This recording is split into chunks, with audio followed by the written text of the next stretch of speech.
요한계시록 3장 1절부터 6절.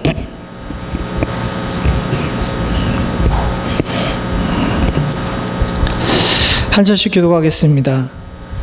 사대 교회의 사자에게 편지하라. 하나님의 일곱 영과 일곱 뼈를 가지신 이가 이르시되 내가 내 행위를 아노니 내가 살았다 하는 이름을 가졌으나 죽은 자로다. 는 일깨어 남는 바 죽게 된 것을 굳게 하라.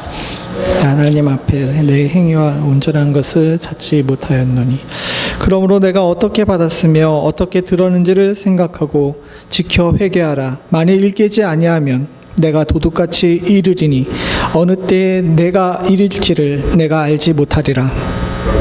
사대 그 옷을 더럽히지 아니한 자가 몇 명이 있어 흰 옷을 입고 나와 함께 다니리니 그들은 합당한 자의 용거라. 이기는 자는 이와 같이 흰 옷을 입을 것이요 내가 그 이름을 생명책에 결코 지우지 아니하고 그 이름을 내 아버지 앞과 그의 천사들 앞에서 시인하리라. 귀 있는 자는 성령이 교회들에게 하시는 말씀을 들을지어다. 아멘.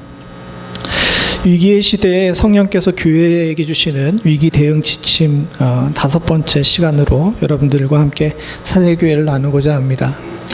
말씀에 본격적으로 들어가기 전에 요 몇 주간 일어났던 일들을 보면서 정말 우리가 위기의식을 가져야 되겠다라는 생각을 갖게 되었습니다. 여러분들 올림픽이 하고 있는 거 아시죠? 워낙 예전보다는 관심이 덜해가지고 여기에 대해 관심을 덜 가지시는 부분이 있는데 어쨌든 오늘 아침에도 금메달 소식이 있어가지고 이제 10개 땄다 합니다. 그건 좋은 소식이긴 한데 이번 프랑스 파리에서 일어난 올림픽 개막식의 일들을 보면서 시대가 참 악하구나라는 생각을 많이 하게 됐어요. 우리가 살고 있는 미국과 우리의 조국 대한민국뿐만 아니라 온 세계가 병들었구나라는 생각을 하게 됩니다. 그 개막식에 나왔던 여러 이제 퍼포먼스들이 굉장히 적그리스도적이고 반기독교적이라는 사실은 여러분들께서 다 아실 겁니다. 만약에 저에게 지금 처음 듣는 거라면 한번 좀 영상을 찾아보시게 되면 여러분들 생각보다 큰 충격을 받을 거예요. 근데 이게 지금 어떻게 보게 되게 되면 전 세계적으로 모두가 가지고 있는 보편의 인식이라는 것이 더 큰 문제입니다. 더 큰 문제는 뭐냐면 이런 일들이 벌어지고 있는데 교회들이 제 목소리를 못 내고 성도들이 위기의식을 못 느낀다는 것이 더 큰 문제일 수 있죠. 물론 아직 그렇게도 완전히 죽지 않아서 많은 곳에서 비난을 받아 그 영상은 이제 공식적인 홈페이지에서 제해져 버렸다라는 생각이 얘기가 들리긴 하는데 어쨌든 이미 저질러진 일이고 그런 일들은 수년 동안 계획해서 했다는 일 자체가 시대가 얼마나 위험한지 우리가 얼마나 경각심을 가지고 살아야 되는지에 대해서 생각하게 하는 것 같습니다. 오늘 말씀도 여기에 연장선상입니다. 어떻게 보게 되면 딱 시일에 맞춰가지고 우리가 이 본문을 알게 되는데 여러분들께서도 다 아시는 것처럼 계시록 3장 1.6절에 나오는 사대교회는 7교회 중에 유일하게 칭찬을 받지 못하고 주님께 야단만 맞았던 교회예요. 근데 이 교회가 있었던 지역과 그 교회의 상황을 보게 되게 되면 우리야 사대교회가 워낙 악명을 떨치고 있기 때문에 별로 느낌이 없지만 그 당시 사람들에게 있어서 이 편지는 굉장히 충격적이었습니다. 성경엔 사대라고 나오는데 이제 역사상 이름으로는 사르디스라는 곳입니다. 사르디스라는 이 도시 자체는 BC 그러니까 주전 1200년경에 리디아 왕국의 수도로 세워진 도시예요. 근데 후에 이제 페르시아에게 한번 정복을 당하고 알렉산더에게 한번 또 파괴가 되고 결정적으로 주후 17년경에 지진이 크게 일어나가지고 도시가 완전히 망가졌습니다.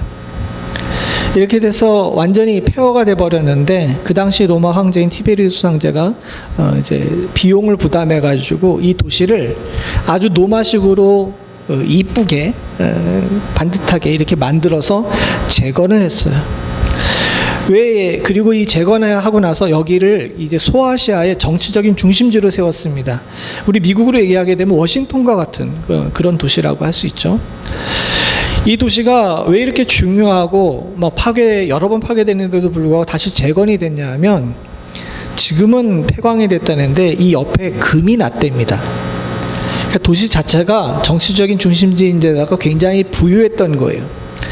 그러다 보니까 교회 나오는 성도들 자체도 좀 배운 사람들인데다가 이제 경제적으로 좀 여유가 있는 사람들이죠. 그러다 보니 사대교회가, 이제 초대교회사를 보게 되면 사대교회가 그 지역 내에서 여러 교회를 돕고 이제 교회도 별로 문제가 없는 아주 평안한 교회였습니다. 그래서 주변에 있는 교회들이 굉장히 사대교회를 부러워했다는 그런 이야기가 있어요. 사람들의 눈에 볼 때에는 굉장히 좋은 교회였습니다. 어려울 때 손 내미는 교회였고, 교회도 시끄럽지 않고 점잖은 성도들이 모여서 이렇게 서로 분쟁도 없는 그런 교회였죠.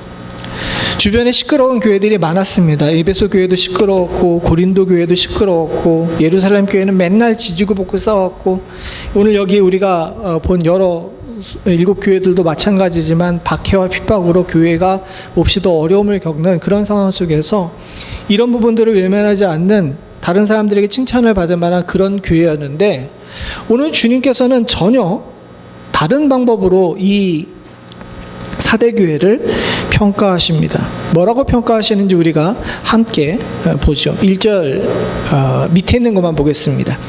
표준세 번역입니다. 시작. 나는 내 행위를 안다. 너는 살아있다는 이름을 가졌으나 실상은 죽은 것이다. 사대교회를 향한 성령의 말씀은 굉장히 충격적입니다. 모든 사람들의 눈에 볼 때 살아있는 교회였어요. 정말 저 교회만 하면 좋겠다라는 부러움의 대상이었는데, 주님의 불꽃 같은 눈으로 볼 때 그 교회는 이제 죽은 교회라고 말씀하고 계십니다. 다른 모든 사람들에게, 그리고 스스로에게 우리 교회는 정말 살아있는 교회라는 평가를 받는데, 오직 주님만 그 교회가 죽었다라고 말씀하고 있는 거죠. 조금 전에 말씀드린 것처럼 외향적으로 전혀 사대교회는 문제가 없었습니다. 이단이 설치는 것도 아니고, 경제적으로 문제가 있는 것도 아니고, 박해 때문에 막 성도들이 배교하는 것도 아니었습니다. 모든 것이 잘 돌아가는 것처럼 보이는 교회를 향해서, 그리고 많은 사람들의 칭찬을 받는 교회를 향하여 주님이 죽었다라고 말씀하시죠. 심지어 더 놀라운 것은 뭐냐면, 주님께서 사대교회를 향해 칭찬 한마디 안 하셨다는 겁니다. 뒤에 우리가 다 읽어보셨지만 1절부터 6절 사이에 사대교회 칭찬하는 내용이 없잖아요. 이건 주님에게 있어서 굉장히 이례적인 일입니다. 원래 주님의 성품 자체는 우리에게 아주 조금이라도 선한 모습이 보이거나 의로 여길 일이 있어 보이면 그것을 보시고 크게 칭찬하시면서 구원의 이유로 삼아주시는 분이세요. 히브리서 11장에 보시면 알겠지만 거기 믿음의 선진들에 관한 이야기들이 나옵니다. 거기 있는 사람들 이름들을 여러분들이 쭉 딱 기억하시지만, 그 사람들이 인격적으로나 행동으로나 온전한 사람이었습니까? 아닙니다. 그들의 아주 작은 부분, 어떻게 보게 되면 우리 눈에 볼 때는 왜 저걸 이유로 삼지라고 생각하는 그런 부분들을 이유로 삼아서 하나님께서 기쁘시게 보시고 그것을 의롭다 여기시고 믿음의 사람이라고 이야기하시며 칭찬하십니다. 우리도 마찬가지 아닙니까? 우리가 온전해서 하나님께 칭찬을 받고 주의 백성이라는 이름을 갖지는 않죠. 우리의 아주 작은 부분, 주님을 향한 우리의 조그마한 헌신을 주께서 기쁘시게 보시고 칭찬하고 계시는 줄로 믿습니다. 이런 긍정적인 성품을 가지신 주님께서 100전 99패 중보다 100전 1승을 더 중시 여기시는 주님께서 왜 사대교회를 향해서는 칭찬 한마디가 없었을까요? 그건 사대교회가 정말 몹쓸 교회고 나쁜 교회이기 때문에 그런 것이 아니라 사실 충격요법이에요. 그만큼 여기에 우리가 집중해서 관심을 가져야 된다는 겁니다. 그리고 더 놀라운 것은 이렇게 칭찬 한마디 안 하시며 말 걸지 않으신 것은 오늘 부제목으로 삼았는데, 죽은 자에게는 말이 필요 없기 때문에 그래요. 목회자다 보니까 죽음을 좀 가까이 합니다. 장례식 예배나 임종 예배 집전을 많이 해봤거든요. 물론 여기서는 그런 경우가 별로 없었는데 한국에서도 캘리포니아에서도 교회가 좀 크다 보니까, 그리고 이제 아무래도 부교육자들 중에서 선임이었던 적이 많았기 때문에 임종 예배나 이제 그 장례 예배를 집례하는 일들이 많았습니다. 장례 예배를 집례하면서 매번 드는 생각이 있는데, 장례 예배는 누구를 위해 드리는 걸까요? 돌아가신 분을 위해 드리는 걸까요? 유족을 위해 드리는 걸까요? 물론 주님 향해서 예배를 드리는 건 맞지만, 장례 예배 위로는 성경에 나온 그대로 생명을 떠난 자들을 위해서가 아니라 남은 자들을 위한 겁니다. 왜? 죽은 자들에게는 말이 필요 없기 때문에 그렇죠. 주님도 마찬가지였습니다. 사대교회에게 왜 칭찬 한마디, 말 한마디 없으셨냐면, 얜 뭐예요? 말해봐야 소용이 없는 죽은 존재이기 때문에 그렇다는 거예요. 이게 얼마나 무서운 일인지 아십니까? 연예인들이 주로 쓰는 이야기인데, 악플보다는 뭐가 더 무서워요? 우리 성도님들은 너무 다들 점잖으셔가지고 대답이 바로 안 나오시는데, 악플보다 뭐가 무서워요? 예, 무플이라 그러죠. 자신에게 나쁜 평가를 하는 것보다도 아무 관심이 없는 것이 더 무섭다고 이야기를 해요. 교회도 마찬가지입니다. 주님께서 회초리를 드실 때는 그래도 뭔가 우리가 살아있다는 거예요. 그런데 그마저도 안 들고 계시다면, 그래서 아무 말 안 하신다 그러게 되면 그건 정말 큰일입니다. 이제 사대교회에게 그런 위기의식을 지금 주님께서 주시고 계시는 것이죠. 그렇다면 여러분들, 사대교회가 아까 전에 제가 길게 말씀드린 것처럼 사람들의 눈에 볼 때에는 살아있는 교회고 좋은 교회고 칭찬받을 만한 교회라고 평가를 받는데, 왜 주님의 눈에만 유독 이 교회가 죽었다는 평가를 들었을까요? 그 이유는 단 한 가지입니다. 2절을 같이 한번 읽어보죠. 시작. 내 하나님 앞에서 내 행위에 온전한 것을 찾지 못하였노니. 이게 사대교회의 죽음의 원인이라고 주께서 내리신 평가입니다. 여기에 집중해야 돼요. 너의 믿음이 온전하지 않다라고 이야기하신 것이 아니라 너의 행위에 온전한 것을 찾지 못했다라고 말씀하고 계시는 것이죠. 믿음이 없이는 하나님을 기쁘시게 못하는 거 맞습니다. 맞죠. 그러나 사랑하는 성도님들, 우리가 깊이 생각해 봐야 되는 것이 있는데 뭐냐면, 믿음은 행위를 동반해야 돼요. 온전한 믿음은 온전한 행위를 얻는 줄로 믿습니다. 사실 사대교회는 뭔가 다 하는 교회였어요. 아까 전에 얘기한 것처럼 구제도 하고 교회가 평안하기도 하고 예배도 드리고 뭐 다 잘합니다. 근데 문제가 뭐냐면 100점 만점이라면 한 70가지밖에 안 하는 거예요. 나머지 30을 못 채워요. 물론 여기에 대해서 뭐가 온전하냐에 대해서는 신학자들마다 의견이 분분합니다. 근데 예전에 사랑의 교회 오카노 목사님이 이 부분에 대해서 이제 강의를 하시면서 그런 얘기를 하셨어요. 여기에 행위의 온전함에 대해서 자기는 교회가 세속화된 것이 행위의 온전하지 못함의 원인이자 그 평가라고 생각한다는 겁니다. 그분이 생각할 때 세속화는 뭐냐면 하나님의 말씀을 온전히 받고 그대로 행위로 옮기는 것이 아니라 하나님의 말씀을 받았는데 여기까지는 됐는데 이것을 행하려다 보니까 내가 지금 살고 있는 시대와 상황과 형편에 따라 가지고 이게 잘 안 되는 겁니다. 그러니까 어떻게 합니까? 그냥 맞춰가지고 세상과 맞는 신앙생활을 하게 되는 거죠. 그러다 보니까 마지막에 나온 결론은 하나님 앞에 눈앞에 볼 때 얘는 뭔가 하기는 하는데 완전하지 않은 거예요. 온전하지 않은 거예요. 그러면서 우리는 그렇게 얘기를 합니다. 세속화하는 교회의 동일한 핑계라고 하는데 주님 우리 형편 아시죠? 라고 이야기한다는 거죠. 근데 주님의 눈에 볼 때에는 온전하지 않은 겁니다. 이게 누적되고 쌓이게 되게 되면 죽을 수밖에 없다고 그렇게 해석하는 말씀을 들은 적이 있는데 전 그 말씀에 굉장히 동의를 해요. 사랑하는 성도님들, 교회의 사망 원인은 믿음에 있는 것이 아니라 행위에 있다는 사실, 그리고 그렇게 평가됐다는 사실을 우리가 깊이 생각해 봐야 합니다. 주님은 믿음을 놓고 따지는 것이 아니라 행위를 놓고 따집니다. 근데 우리는 보통 한 사람이나 한 교회를 향해 이야기할 때, 그 사람을 평가할 때 저 교회는 믿음이 참 좋다, 저 사람은 믿음이 참 좋다라고 이야기하죠. 근데 정확하게 얘기해서는요, 사랑하는 성도님들, 저 사람의 행동이 그리스도인답다가 우리의 목표여야 합니다. 교회도 마찬가지입니다. 저 교회는 믿음이 좋은 사람들이 많아라고 이야기하는 것이 아니라, 저 교회에는 믿는 대로, 하나님 말씀대로 행하는 사람들이 많은 교회다라는 평가를 듣는 것이 진짜 자랑이고 명예여야 할 줄로 믿습니다. 그렇지 않게 되면 죽은 거예요. 행동하지 않는다면, 그리고 그 행동이 온전하지 않는다면 진짜 믿는 걸까요? 아닙니다. 그리고 그런 존재들에게는 주님께서 말을 걸어주시지 않습니다. 우리는 아까 전에 말씀드린 것처럼 위기의 시대를 살고 있습니다. 이럴 때일수록 행동이 더 절박해요. 행동하지 않게 되게 되면 저들의 행위를 멈출 수가 없습니다.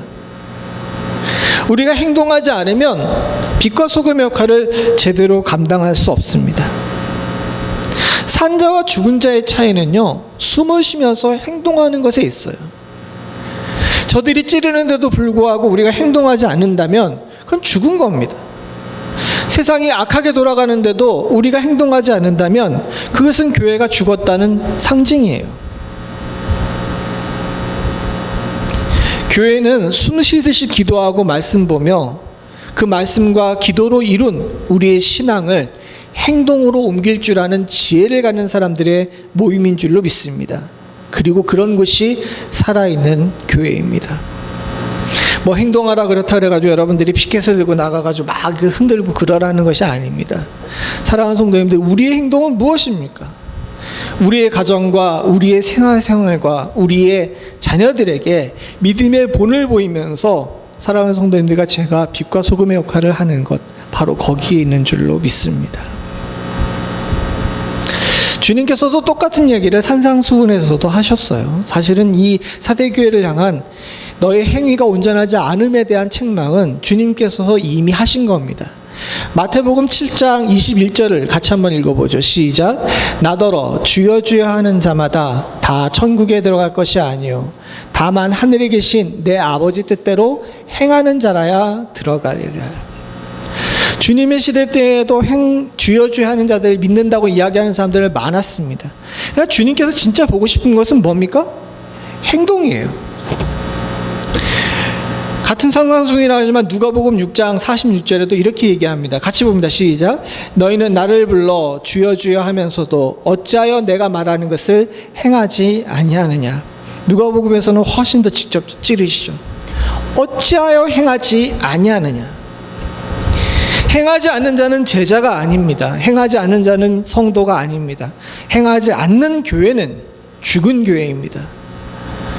죽어가는 교회들을 향하여서 주님께서 말씀하시는 이 외침, 정말 사자의 울음소리와 같은 외침을 저와 여러분들이 잊지 않으실 수 있기를 간절히 소원합니다. 사실 저희 교회가 그렇게 큰 교회는 아니죠. 인원수로 봐서도 그렇고 여러모로 봤을 때 그렇게 큰 교회는 아닙니다. 물론 이 지역사회에서 뭐 그렇게 작은 교회라고 이야기할 수 있는 상황도 아니긴 하지만 참 묘하죠. 그런데 사랑하는 성도님들, 그렇다 그래가지고 우리가 행동하지 않을 핑계가 될 수가 없어요. 큰 교회는 큰 교회대로, 작은 교회는 작은 교회대로, 더 작은 교회는 우리 가정 교회는 각자 맡겨진 행동의 이유와 필요가 있습니다. 사랑하는 성도님들, 바라고 소원하기는 우리 교회뿐만 아니라 여러분들의 가정의 작은 교회도 행동할 줄 아는 지혜를 가질 수 있기를 소원합니다. 그래서 주님께서 네가 주여 주여 하면서 기도하는구나, 그리고 너의 행위가 내가 말한 대로 하는구나 라고 칭찬하면서 저 천국에서 너 여기 와라, 여긴 너의 것이다 라고 이야기하시는 천국의 소유권을 인정받으실 수 있는 그런 축복이 있기를 간절히 소원합니다. 그럼에도 불구하고 사대교회를 향하여서 이 편지를 주신 이유가 무엇일까요? 만약에 사대교회가 아무런 희망이 없다면 주님께서 편지도 안 하셨을 겁니다. 아까 전에 말씀드린 것처럼 죽은 자에게는 말이 필요 없기 때문이죠. 그럼에도 불구하고 사대 교회에게 말씀을 주신 것은 아직 사대 교회에게 희망이 있기 때문입니다. 그 희망은 무엇이냐면 우리 2절 같이 봅니다. 시작. 너는 일깨어 그의 남은 바 죽게 된 것을 굳건히 하라 라고 이야기합니다. 이게 우리 성경은 굉장히 직역을 했기 때문에 조금 그런데 밑에 있는 표준세 번역을 한번 읽어보죠. 시작. 깨어나라. 그리고 아직 남아있지만 막 죽어가는 자들을 굳건하게 하여라.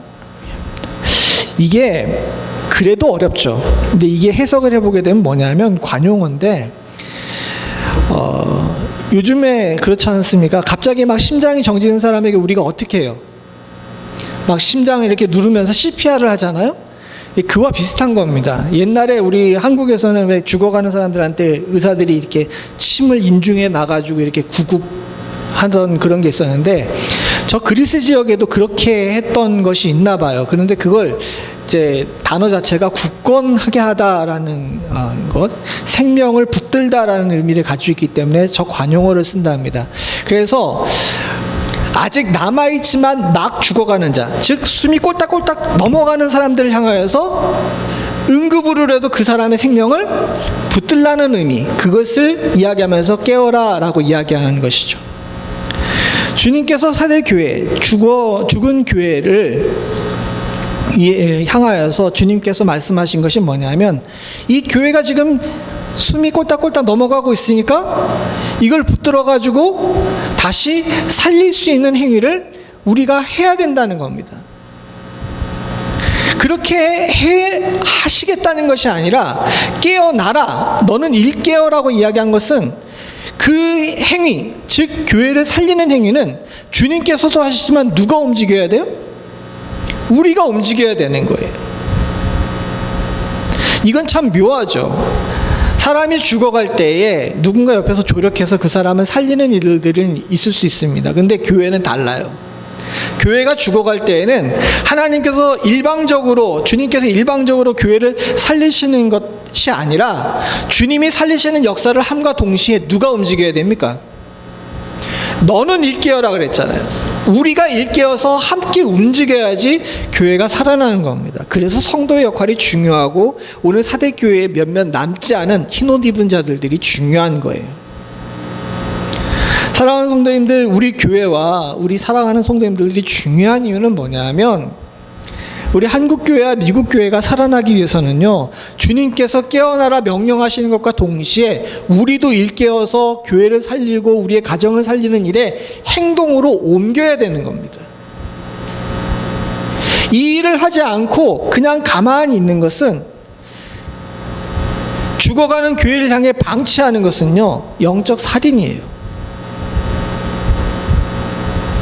왜 주님께서 선지자를 세우시고 먼저 된 자를 세우셨습니까? 왜 파수꾼을 세우셨습니까? 적이 달려들 때 먼저 일어나서 깨어있던 우리를 보고 나팔불라고, 먼저 삼아주신 것은 우리로 먼저 기도해서 저 영적으로 둔감한 자들을 향하여서 지금은 깰 때라 외치게 만드신 위함이고, 또 우리로 먼저 주의 교회를 지키게 하신 것은 저들이 아프고 상하고 힘들고 괴로울 때 언제든지 찾아올 수 있는 구원의 방주를 지키고 가꾸게 하기 위하심인 줄로 믿습니다. 사랑하는 성도님들, 그래서 여러분들의 위치가 굉장히 중요해요. 사실 위기의 시대에 교회가 멀쩡하리라고 기대하는 것은 정말 그것은 넌센스입니다. 사실 도리어 칭찬을 받은 서머나 교회나 필라델피아 교회나 한 가지만 잘하면 더 바랄 것이 없다라는 이야기들은 두아디라 교회가 이상한 거예요. 지금 시대에는요, 거의 모든 교회와 사대교회 같아요. 우리 교회는 또 안 그럴까요? 지난주 두아디라 교회를 얘기하면서 우리 교회가 그와 같은 교회가 되길 원한다고 이야기하고 다 아멘 했습니다. 저는 그런 교회가 될 줄로 믿습니다. 그러나 한편으로 마음에 두렵게 여기는 것은 우리 교회 또한도 사대교회 같지 않을까? 주님이 성령을 통해서 오늘의 말씀을 주신 것은 사대교회와 같은 우리와 우리의 주변에 있는 교회들을 살리시기 위함입니다. 그리고 그 일을 위해서 우리에게 움직일 것을 요구하고 계시는 것이죠. 그럼 영적 CPR을 어떻게 할 것이냐? 3절을 같이 봅니다. 시작. 그러므로 내가 그 가르침을 어떻게 받고 어떻게 들었는지를 되새겨서 굳게 지키고 회개하라. 만일 내가 깨어있지 아니하면 내가 도둑같이 올 것인데 그때 내가 누구 올지를 너는 알지 못한다. 주님께서 영적 CPR 방법으로 제시하신 것은 세 가지예요. 첫 번째는 뭐냐면 되새기는 겁니다. 두 번째는 굳게 지키는 거예요. 그리고 세 번째는 회개하는 겁니다. 우리 성경은 이게 딱 구분이 안 돼 있어가지고 표준세 번역을 가지고 왔는데 우리 성경에도 나와 있습니다. 어떻게 들었는지를 생각하고 이게 되새긴다는 거죠. 그리고 회개하라 라고 나오고 있습니다. 되새겨 굳게 지키고 회개하라. 사랑하는 성도님들, 은혜의 순간은 굉장히 중요합니다. 근데 그 순간이 계속되지 않아요. 잊어먹고 까먹습니다. 여러분들이 예수를 처음 만났던 때, 여러분들이 성령으로 충만했었던 때, 여러분들 기억하고 계십니까? 우리는 그것을 되새길 줄 아는 지혜를 가져야 돼요. 이걸 놓치게 되게 되면 교회는 금방 병이 듭니다. 오순절 성령 강림 사건이 있었어요. 많은 사람들이 복음 앞에 돌아오고 120명의 문도들은 예수를 믿습니다. 저들의 열정이 얼마나 대단했던지 가지고 있던 모든 물질을 나눠가지고 함께 먹는 정말 하나님의 사랑을 이루고자 하는 열정이 가득했어요. 근데 여러분들, 그 시간이 잠깐 지나자마자 누가 나타나는지 아십니까? 아나니아와 삽비라 사건이 일어나게 돼요. 모두가 주의 성령으로 충만해서 가진 재물을 나누는 그런 상황 속에서 시간이 지나고 되새기는 일을 등한시하니까 바로 나타나는 일이 뭐냐 하면 재산을 판 다음에 하나님께 드리겠다고 약속했는데 어떻게 해요? 반은 숨겨두고 반만 드리죠. 아나니아와 삽비라의 일의 최종 결말을 여러분들 아실 겁니다. 그 둘은 죽어서 교회 문을 나갔어요. 영광의 장소가 죽음의 장소가 됩니다. 왜? 되새기질 않아요. 마찬가지로 굳게 지켜야 됩니다. 인간은요, 연약한 존재인지라 아무리 결단하고 마음을 먹어도 오래가지 않습니다. 이미 반년이 지나긴 하지만 여러분 올해 초에 여러분들이 세웠던 계획 기억하고 계십니까?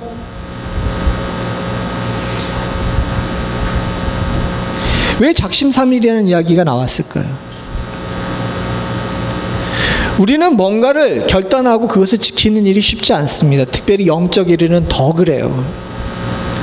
사랑하는 성도님들, 그래서 깨어서 굳게 지키는 일 쉽지 않긴 하지만 지속적으로 해야 합니다. 그리고 그렇게 지속적으로 지키기 위해서 우리가 해야 될 일은 회개죠. 놓쳐버렸으면, 까먹어버렸으면 그것에 대해 회개하고 돌이킬 줄 알아야 다시 살아납니다. 사랑하는 성도님들과 그리고 우리의 교회와 우리의 가정이 영적 CPR이 필요하다면 되새기고 굳게 서고 굳게 지키고 회개하는 일에 힘써야 될 줄로 믿습니다. 그렇지 않으면 은혜의 자리가 죽음의 자리가 될 수 있다는 사실을 알아야 합니다. 사랑하는 성도님들과 제가 또 한 가지 생각해 봐야 될 문제가 있는데 그것은 뭐냐 하면요, 계속 자극을 받아야 된다는 거예요. 듣기 좋은 얘기만 듣고 다른 사람들의 칭찬만 듣기를 원한다면 영적으로 쉽게 병들 수밖에 없다는 사실 또한도 알아야 됩니다. 여러분, 말씀을 만날 때 쭉 읽다가 내 마음에 찔리는 말씀이 있으면 어떻게 하십니까? 어떻게 하세요? 아이고, 요거는 아시죠? 이러면서 한 장 넘겨요? 이 되새기지 않기 때문에 그런 일들이 벌어지게 됩니다. 그렇게 되게 되면 굳게 지키는 일이 쉽지가 않아요. 한 가지 예를 들어보겠습니다. 여러분들 루터를 아시죠? 이 사람이 루터입니다. 마르틴 루터. 독일의 신부였지만 다 아시는 것처럼 비텐베르그 성당에 95개조의 반박문을 받고 종교개혁을 일으켰던 사람입니다. 이 사람은 정말 믿음의 사람이고 우리들의 믿음의 본이 되는 훌륭한 목회자이기도 하고 종교개혁가이기도 합니다. 모든 교회가 병들었을 때 모든 성도들이 자신의 길을 찾지 못하고 방황할 때 의인은 오직 믿음으로 말미암아 살리라 라는 캐치프레이즈를 걸고 은혜로 말미암아 구원 얻음에 대해 이야기하면서 교회를 갱신시키고 다시 살린 아주 위대한 사람이죠. 이 마틴 루터는 평생 하나님을 향해 온전한 마음과 믿음으로 살았던 신앙인이었습니다. 이건 누구도 부정할 수가 없어요. 근데 이 마틴 루터가 행위로 구원을 얻겠다라고 이야기하는 이 카톨릭에 대항하기 위해서 믿음과 은혜를 강조하다 보니까 어느 순간인가 이게 조금 쏠리기 시작한 겁니다. 계속 은혜로 구원을 얻는다, 믿음으로 구원을 얻는다는 것을 강조하다 보니까 행위를 강조하지 않게 되는 거예요. 도리어 행위를 얘기하게 되게 되면 캐톨릭과 같은 존재라고 이야기하면서 좀 이렇게 거부하는 그런 마음이 들었던 것 같습니다. 그러다 보니까 그가 잠깐 떠났던 적도 있긴 하지만 거의 비텐베르크라는 여기 사진에 나와 있는 이 곳에서 평생을 살면서 이제 그 목회를 하며 이제 은혜로 말미암아 구원 얻는다는 사실에 대해 강조합니다. 여기 지금 잘 안 보이시지만 여기 서 있는 요게 그 루터예요. 동상이에요.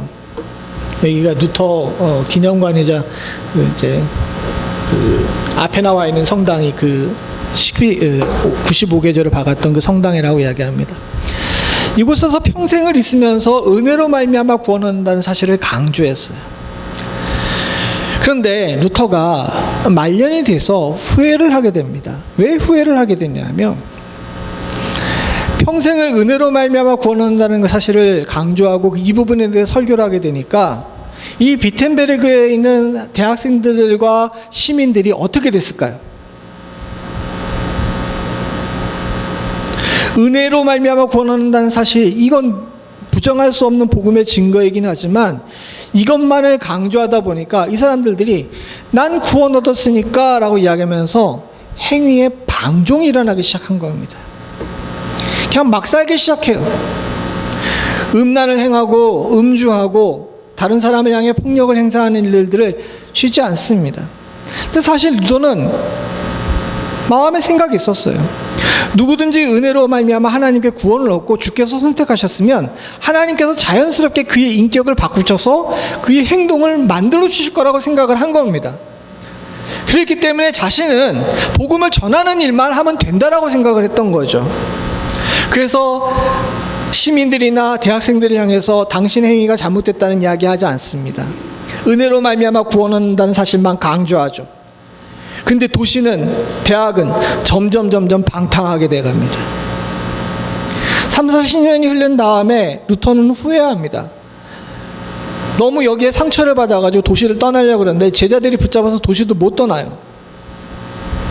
심지어는 너무 방탕하니까 루터가 설교하는 것을 멈췄습니다. 설교해봐야 안 될 거라고.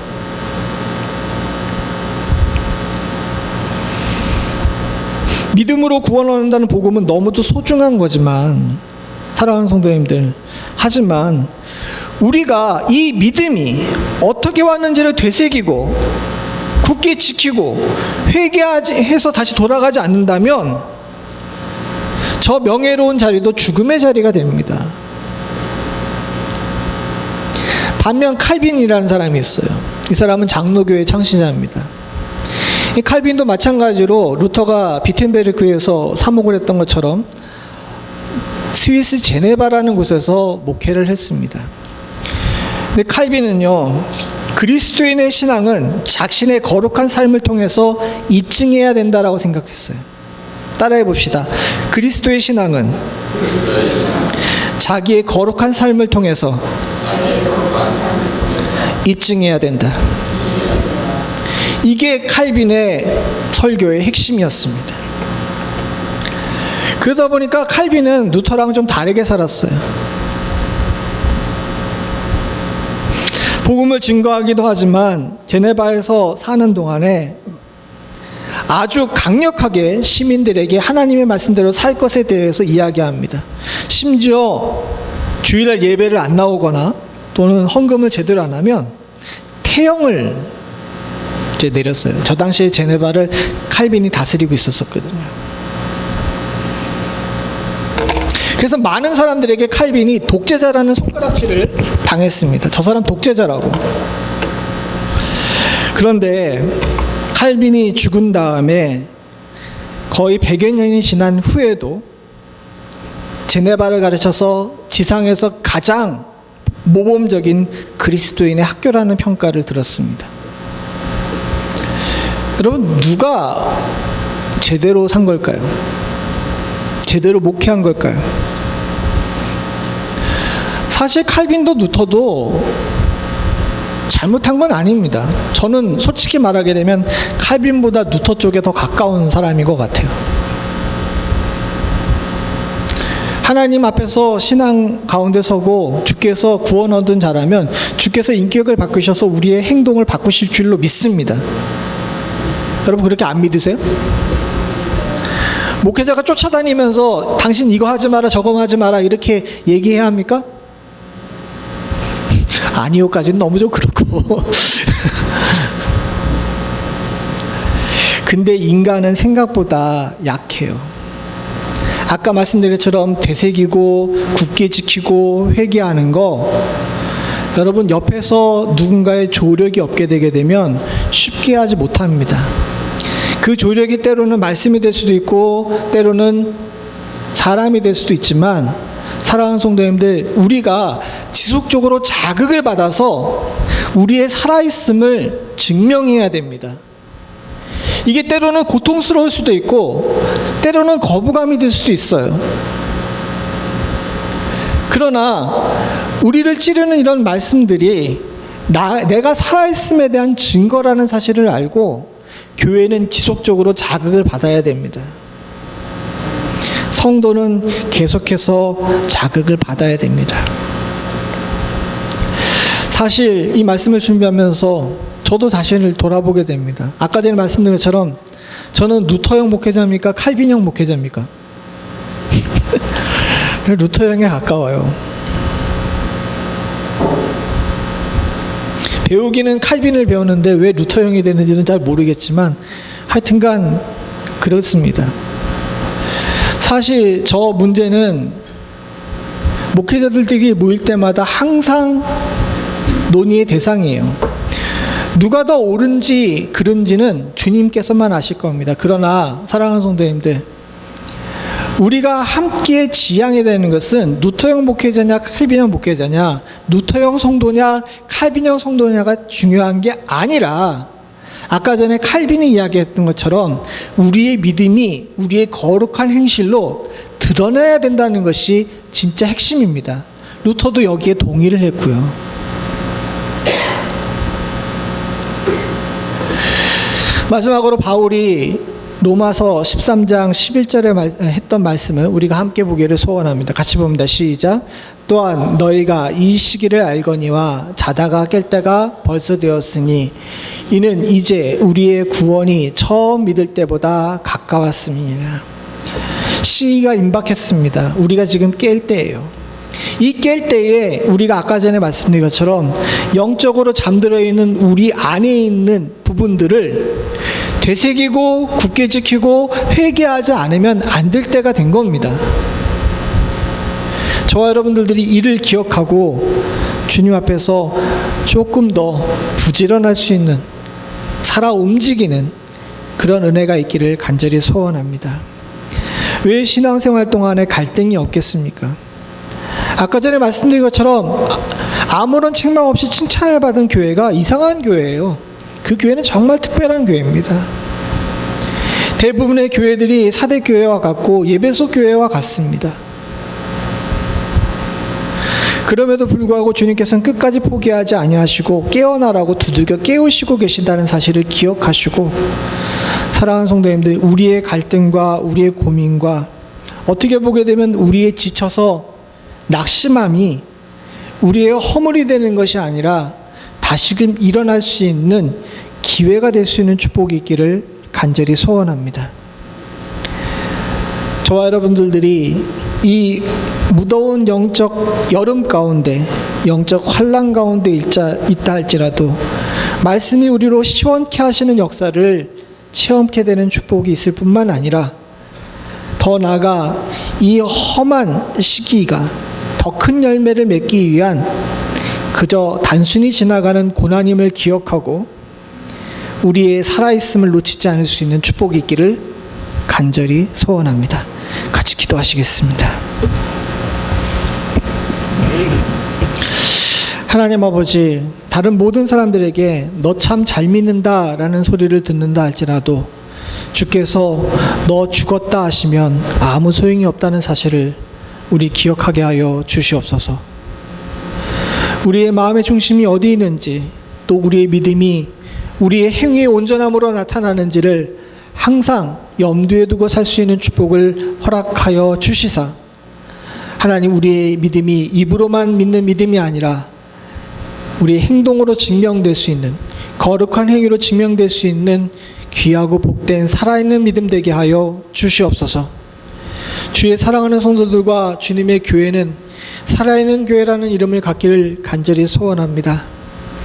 모든 교회들이, 모든 성도들이 죽어간다 할지라도 살아서 생명력을 뿜어낼 줄 아는 정말 주님께서 사랑하시는 교회 될 수 있기를 간절히 소원하오니 우리의 살아있음을 통해서 다른 모든 곳에서도 살아있음이 전파될 수 있는 축복을 허락하여 주시옵소서.